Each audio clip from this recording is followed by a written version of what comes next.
Class 7, Poem 3, Abu Ben Adem. Whom does God love the most? इसका meaning है कि God सबसे ज़्यादा किसे प्यार करते हैं. Complete translation of the poem. Abu Ben Adem, may his tribe increase, awoke one night from a deep dream of peace, and saw within the moonlight in his room, making it rich and like a lily in bloom, an angel writing in a book of gold. Abu बिन आदम, ये प्रार्थना है कि उनका कबीला यूं ही बढ़ता रहे. एक रात को जाग उठे अपनी गहरी नींद से और देखा कि उनके कमरे में चांद की रोशनी पड़ रही है और इतना खूबसूरत लग रहा है जैसे कि लिली का फ्लावर जो है वो खिला हो, इतनी खूबसूरती है. और उन्होंने उस चांदनी रात में देखा कि उनके रूम में एक एंजल बैठा हुआ है, एक फरिश्ता बैठा है, एक एंजल है जो कि कुछ लिख रहा है सोने की किताब में.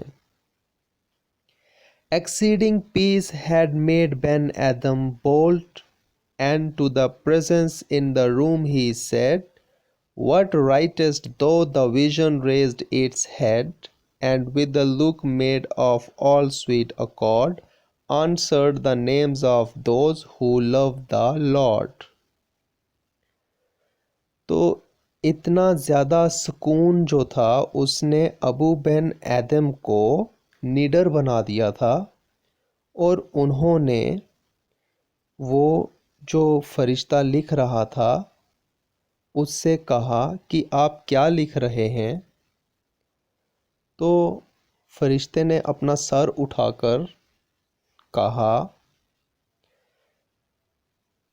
बहुत ही नरमी के साथ जवाब दिया कि मैं उन लोगों का नाम लिख रहा हूँ जो लॉर्ड से, जो गॉड से बहुत प्यार करते हैं. And is mine one, said Abu. Nay, not so, replied the angel. Abu spoke more low, but cheerily still, and said, I pray thee then, write me as one that loves his fellow men. तो अबू बिन आदम ने पूछा, क्या इसमें मेरा नाम भी है? तो एंजल ने कहा, नहीं नहीं, ऐसा नहीं है. तो अबू ने धीमी आवाज़ में फिर से कहा, लेकिन खुशी से कहा कि आपसे ये प्रार्थना है कि आप इसमें मेरा नाम भी लिख दीजिए. जो अपने प्यारे इंसानों से प्यार करता है उनमें मेरा नाम भी लिख दीजिए. The angel wrote and vanished. The next night it came again with a great awakening light, and showed the names whom love of God had blessed, and lo, Ben Adam's name led all the rest. अगली रात को angel फिर से आता है, लिखता है और वैनिश्ड हो जाता है. और वो दोबारा आया एक जगाने वाली चमकदार रोशनी के साथ, और उसने वो सभी नाम बताए जो गॉड से, गॉड के प्यार से ब्लेस्ड हैं. और उसमें सबसे ऊपर नाम अबू बिन आदम का था. Now reading is fun. Question first. What was the angel writing in the book of gold? तो एंजल अपने सोने की किताब में क्या लिख रहा था? He was writing in it the names of those who loved the Lord. वो उस किताब में उन लोगों का नाम लिख रहा था जो गॉड से प्यार करते थे. Question 2. What did Abu ask the angel? Abu ने उस एंजल से क्या कहा? He asked the angel if his name was among those who loved the Lord. तो उसने एंजल से ये पूछा क्या उसका नाम भी है उस किताब में जो गॉड से प्यार करते हैं? Question 3. Why did Abu speak in a low voice? Abu ने धीमी आवाज में क्यों बात की? Because his heart was full of peace and humility. क्योंकि उसका हृदय, उसका हार्ट शांति से भरा हुआ था और ह्यूमिलिटी से भरा हुआ था। नर्मता उसके हृदय में, उसके हार्ट में नर्मता थी और शांति भरी हुई थी, तो इसलिए उसने धीमी आवाज में बात की। सुकून था उसके मन में। Question 4. What do you understand by a great awakening light? आप इस सेंटेंस से क्या समझते हैं ग्रेट awakening लाइट से? It means that the angel was surrounded with such bright light that Abu woke up with a start from his sleep. इसका ये meaning है कि वो जो एंजल था उसके सराउंडिंग में, उसके आगे पीछे इतनी ब्राइट लाइट थी कि अबू जो था वो अपनी गहरी नींद से उठ गया। Question 5. Write true or false against each sentence in the space provided.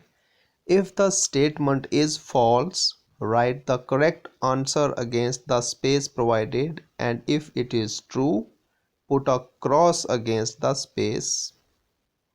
So first is, the room of Abu Ben Adem is made beautiful by sunlight. तो ये false है क्योंकि it was made beautiful by moonlight. वो moonlight से खूबसूरत लग रहा था. Second is, the room of Abu is compared with the blossoming rose. तो ये भी false है because it is compared with the blossoming lily. It was not rose, it was lily. The angel wrote the names of those whom Lord loved the most. So yes, it is true. No, it is false because the angel wrote the names of those who loved the Lord. तो Lord loved the most नहीं था, who loved the Lord उनका नाम लिख रहा था. Fourth, the name of Abu appeared at the bottom. तो ये false है because it appeared at the top. Fifth is, Abu Ben Adam was sleeping when the angel came to his room. तो it is true. वो सो रहा था उस time जब angel आया था. Let's write. Question first. Abstract nouns describe ideas, feelings, or qualities. For example, honesty, beauty, kindness, pain, etc. Write a short paragraph on any one of them.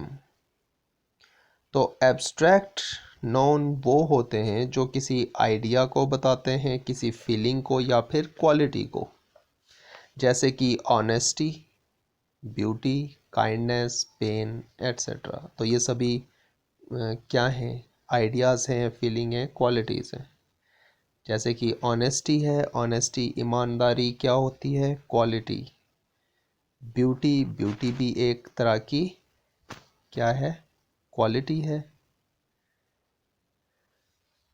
Kindness एक तरह की फीलिंग है. और उसके बाद पेन है, पेन भी एक तरह की फीलिंग है.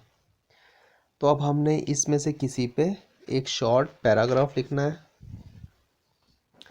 तो ऑनेस्टी पे देखते हैं. Honesty is the best policy. Honesty सबसे बेस्ट पॉलिसी है.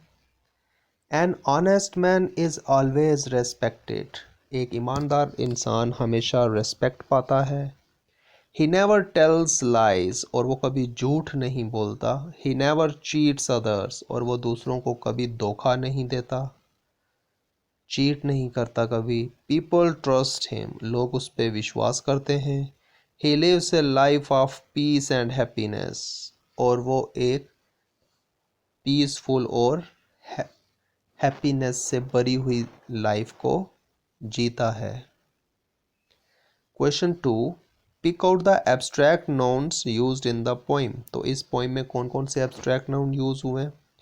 Piece, presence, accord, look, love. तो ये सभी एब्स्ट्रैक्ट नाउन यूज हुए हैं इस पोइम में। Question 3, form compound nouns from the following words by adding a word to it. तो इन वर्ड के साथ हमने कुछ वर्ड ऐड करके कंपाउंड नाउन बनाने। जैसे फर्स्ट है टूथ, टूथ से हम बना सकते हैं toothbrush. Second is class, class से classroom. Third is after, after से afternoon. Fourth is ice, ice से आइस बॉक्स। फिफ्थ है डस्ट, डस्ट से dustbin. Sixth is good, so good से हम गुड बाय बना सकते हैं। सेवंथ इज स्विमिंग, स्विमिंग से स्विमिंग पूल। एट्थ से ब्लैक, ब्लैक से blackbird, blackboard. Ninth is fine, और फाइन से हम बना सकते हैं fine arts. Tenth is pot, pot से पॉट शॉट। 11th हो गया स्नो, स्नो से snowfall. 12th is news, and news से न्यूज़पेपर।